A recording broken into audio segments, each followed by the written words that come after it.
How do you define a successful life? If your answer can be summarized as earthly excellence and sacred significance, you're at the right place.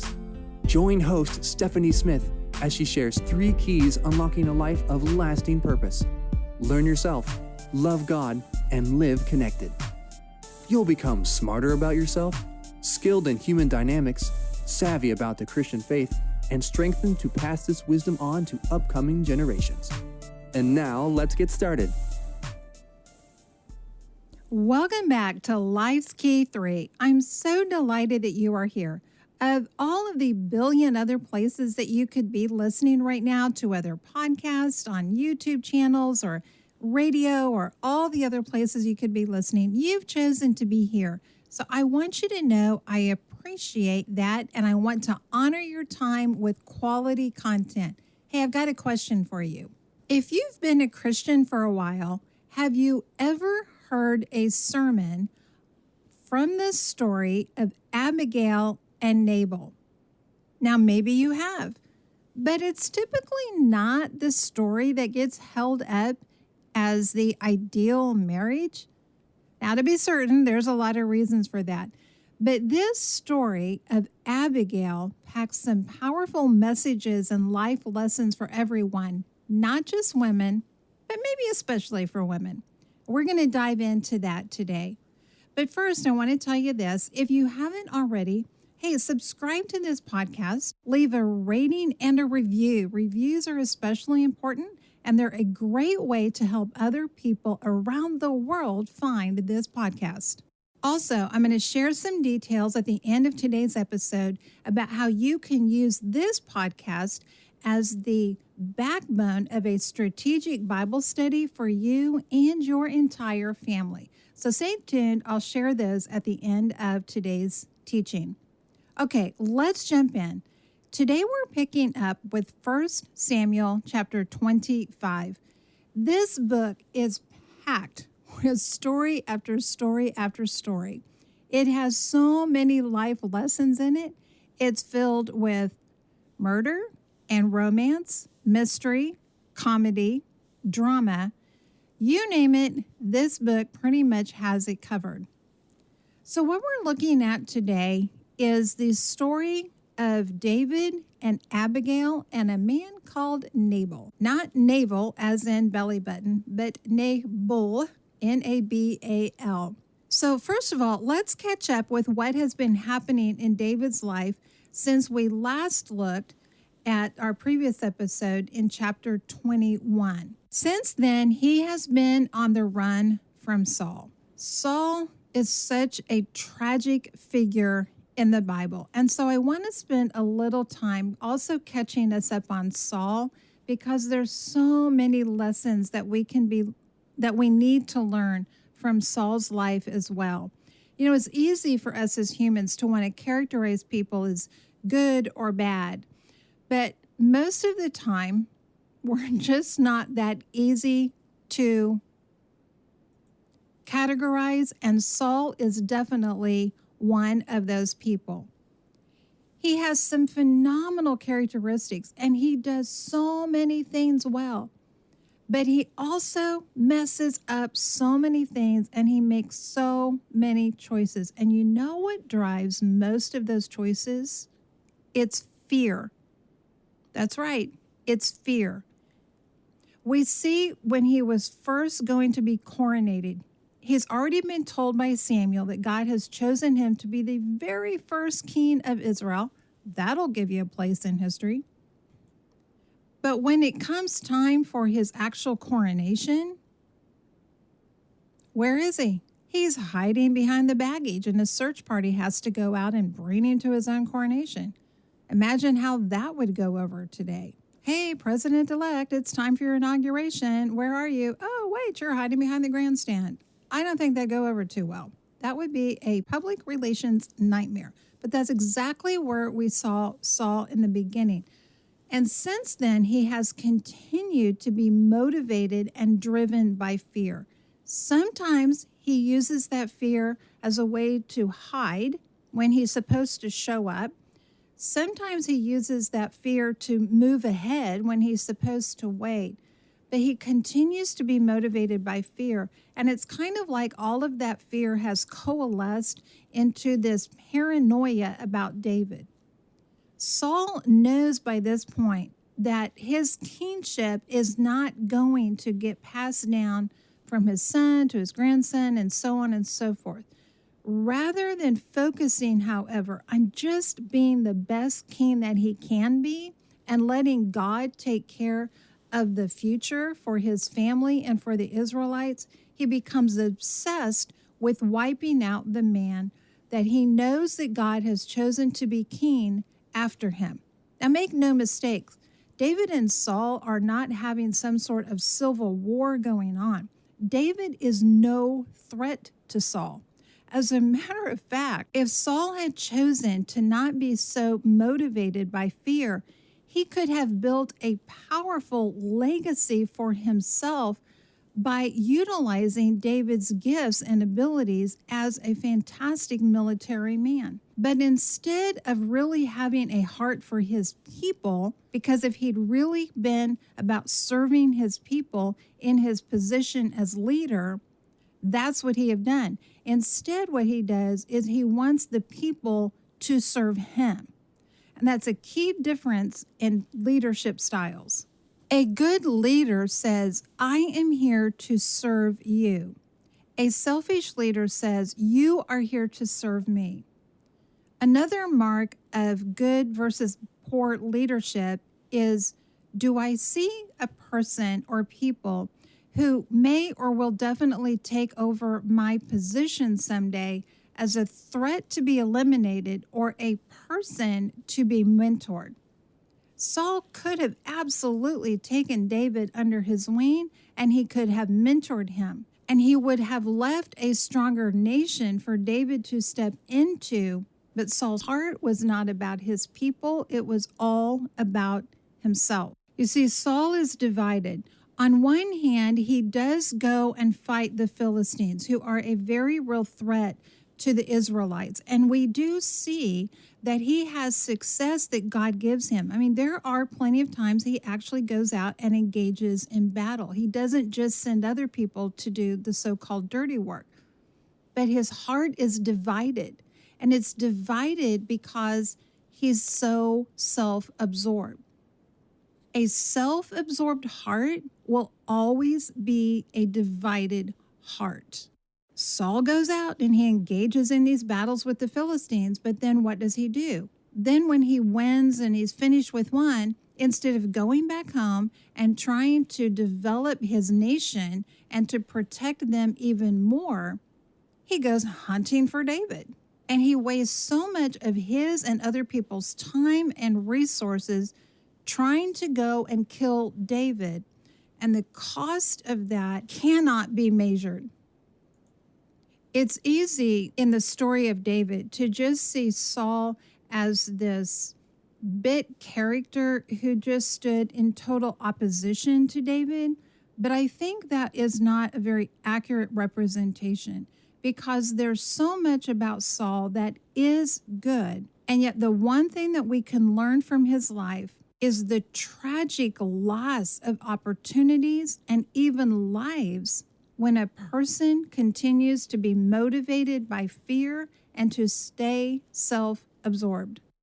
Okay, let's jump back up now to the story of David and Abigail and Nabal in chapter 25. Saul is pursuing David again. And so David and a band of men and associated personnel that are with them. So these men have wives with them as well, and they may have children with them. And so David has this assortment of people who have coalesced around him. And it's interesting because in earlier chapters, we read that these are people who have basically had a really hard lot in life. They have complaints, they have despair, they have grudges. It's not exactly the kind of company that you would really want to have coalesce around you, but that's what David winds up with. Now, it does seem at some point that whether it's out of fear for their own lives or because of a stepping into a real respect for David, that David's family also joins him. And we don't know whether that lasted for a long period of time or if that was just for a period of time. But it does seem that there had been some level of family unity, even if it was based on, hey, Saul's out to kill us all, so let's let that be our motivation for coming together. So Saul and his band of men, I'm not going to say they're merry men because I don't think that's very accurate according to what Scripture tells us. They have been living and camping out in this wilderness area. And there's a very wealthy man by the name of Nabal. And he has a lot of sheep and a lot of goats. As a matter of fact, the Bible tells us he has 3,000 sheep and 1,000 goats. Now, that didn't mean that's all he had. He probably had donkeys and horses and who knows whatever else. But we know that he is very wealthy just by these numbers of sheep and goats alone. And he has servants. And so his servants are out pasturing his sheep and his goats. Well, it comes time to shear the sheep. And this was a huge occasion. The sheep would be brought in, they would be sheared, there would be feasting, there would be big meals. It was a big party celebration. Yes, there was a lot of work, but it was also a celebration. Well, while these sheep had been out in the wilderness being watched over, David and his men had acted as a guard around the sheep and Nabal's servants. So they made sure that the sheep and these servants were protected from predators in the wild, as well as any bands of people who would want to come in and steal the sheep or harm the men. No, they hadn't been hired specifically by Nabal to do that, but he knew that they were out there doing that, and he gave his approval by consenting to that position being held by David and his men. So it's time for the sheep shearing. There's this big party that's going on and all this work. And David sends some of his men, and they come with a message to Nabal, and they are incredibly respectful. And they just lay out their credentials, basically, and they make a request that David and his men would be allowed to come and to join the feast. They don't ask for all kinds of stuff. They don't set out a demand that says, okay, and we want to make sure that we have this much mutton and we have this much raisins and we have this much figs or cakes or whatever it was. They just say, hey, we'll take whatever you decide to give us. We will be grateful for that. We want to partake because we have been part of why you have all these sheep to shear to begin with. Nabal is not happy about this. It's not because David and his men were being presumptuous. It's because Nabal's a jerk. Nabal is a selfish, arrogant, greedy man, and he responds with humiliation and with incredible disrespect. Basically, he says, there's a lot of people out running around in the wilderness these days. Seriously, Nabal? That many people running around in the wilderness providing sheep guarding services free of charge? I don't think so. And then he goes on and he gives himself away because he adds in his response information that the servants of David hadn't even told him. He knew exactly who David was, even though he says, who is this man? I don't even know who you're talking about. He tries to play dumb, but then he gives himself away, which is typically what happens when people are in the know and they want to act like they're stupid and don't know what's going on. So David's men go back and they report what Nabal had said to them, and David is furious. Here again, just because somebody has been called and anointed by God, which David had been, doesn't mean that everything that they did, God approved of. There's no indication here that David stops and seeks God and says, okay, what am I supposed to do? Rather, what we see here is he's just angry. He has been rejected, he has been insulted, and he's going to get revenge. That's all this is about. And so David straps on his military gear. He tells his men to do the same, and he makes a rash proclamation that they're going to go off and they're going to kill Nabal and every male in his family. Make no mistake, this is not an empty threat. David was entirely prepared to carry out this threat. Well, while David's servants are going back to report to David what had happened, and David's getting himself and his men ready, and they're going to go flying into this camp and swords swinging, the servant goes and tells Abigail, Nabal's wife, about what had transpired. And I think this is hilarious because at the end of his account, he feels at liberty to say, nobody can talk to Nabal because he's such a worthless fellow. It's clear that everybody around Nabal could see what a jerk he was, that he was arrogant and he was selfish. He could not be reasoned with. He was going to do whatever he wanted to do. It didn't matter what anybody said. His servants know it. His wife knows it. And it's just like it's common knowledge. It seems like everybody knows, but Nabal doesn't care. Abigail says, I am going to do something about this. Here is what we have to understand. Abigail, as Nabal's wife, was supposed to be in submission to him. So how is it that she is right when she totally violates and does the exact opposite of what Nabal said needed to be done? And this is an application of a principle that we looked at last week. Institutions and traditions are designed to serve people, not the other way around, and that includes marriage. Nabal and every male in his family is going to be killed if they don't escape, if somebody doesn't act here. And it's clear Nabal's not going to do it. There is a powerful principle here that we cannot ignore. Abigail could not use her role as wife to invalidate her responsibility as a human being. She knew that other people's lives were at risk. Innocent people were at risk, and somebody needed to step up on behalf of those people. And being a wife who was supposed to be in submission to her husband did not trump that. Because again, the institution of marriage is designed to serve people, not the other way around. So Abigail steps out. Immediately, she begins saying, okay, you go get the donkeys. You go get some mutton. You go get some raisins. And she loads up a bunch of food with bread and all of these provisions. She gets these all loaded on all of these donkeys, and off she goes. She doesn't send a servant with an answer. She goes in person. She comes to David, and she gets off the donkey, and she places herself on the ground in a position of humility and respect. This isn't humiliation. This is a position of deep honor and respect.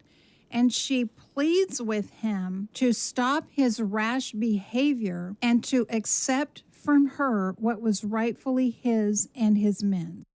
Everybody in Nabal's camp knew about David and his men, and Abigail clearly understands that David has been anointed by God to someday be king of Israel, because she references that in the speech that she makes to David.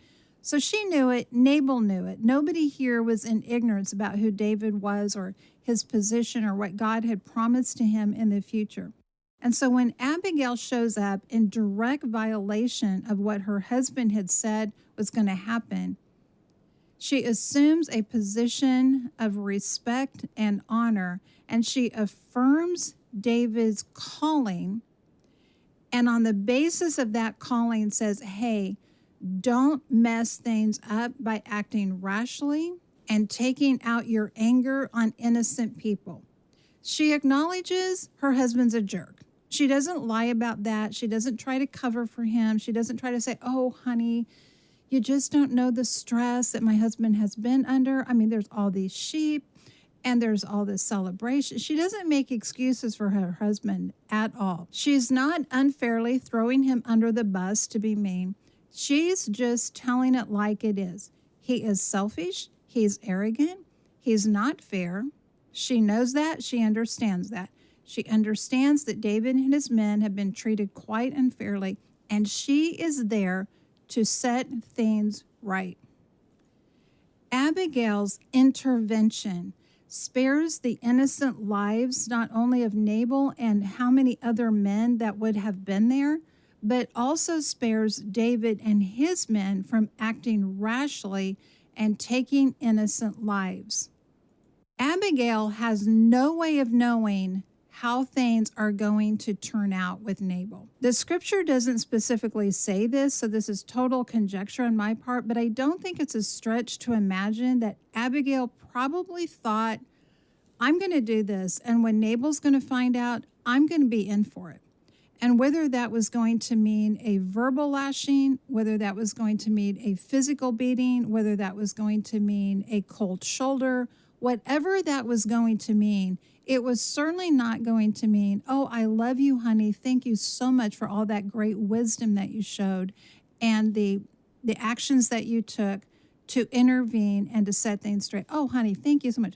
That was definitely not going to be Nabal's response to Abigail. She is taking a huge risk in what she's doing, but she courageously steps out to set things straight and to protect innocent lives.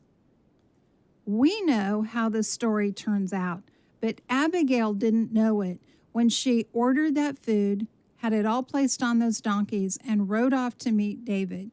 And she certainly didn't know how it was going to turn out when the next morning, when her husband starts to recover from his hangover, tells him what she did. Now, she does go and tells him what she did. She didn't leave it up to some other servant. She doesn't wait for him to find out by himself. She goes and says, I'm going to tell you what I did yesterday. And Nabal is afraid. And God intervenes at this point. As a matter of fact, Nabal becomes immobile. We don't really know whether he went into a coma. We don't know if he had a heart attack. We don't really know exactly what happened. We just know that somehow he becomes incredibly incapacitated, and then 10 days later, he dies. When David hears about Nabal's death, he sends off and he asks Abigail to come and be his wife, and she agrees to that.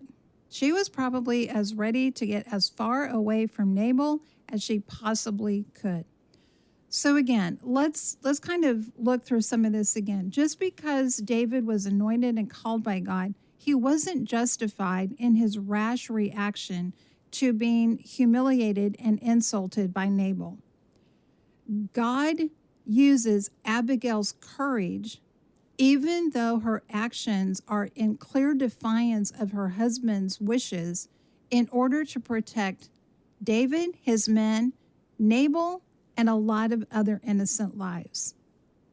She doesn't hide behind her role as wife to excuse her from accepting responsibility as her role as a person, possibly a mother, and in whatever other capacity she had people in that camp who were at risk. And looking at Saul, we see again, someone who has a selfish heart will always have a divided heart. And we see in leadership is good leaders are about serving their people, not about their people serving them. All right, we're going to wrap up here for today. And as I said at the beginning, I'm going to give you the details. So if you'd like to turn this podcast into the backbone of a strategic Bible study for yourself, and if you've got a spouse or kids for your family, then go to stephaniepresents.com, sign up for highlights, and you're going to get 3 days of additional material, Bible passages that you can read. It's very manageable amount. You can read that. You can listen to it on a Bible audio app. And I also reference 2 children's Bibles. One is for readers who aren't quite ready for the full version of the Bible yet. And secondly, for preschoolers, a storybook that you can read that goes along with what you're reading. There's insights and discussion questions that go along with that. Oh, yeah, and each week I throw in a parenting question and try to provide an answer for that. So again, you can find all of that at stephaniepresents.com. Remember, my friend, you have an impact that truly is immeasurable, eternal, and irreplaceable. Thank you for listening. For information on speaking engagements and other resources, visit the website at stephaniepresents.com. Remember, learn yourself, love God, and live connected.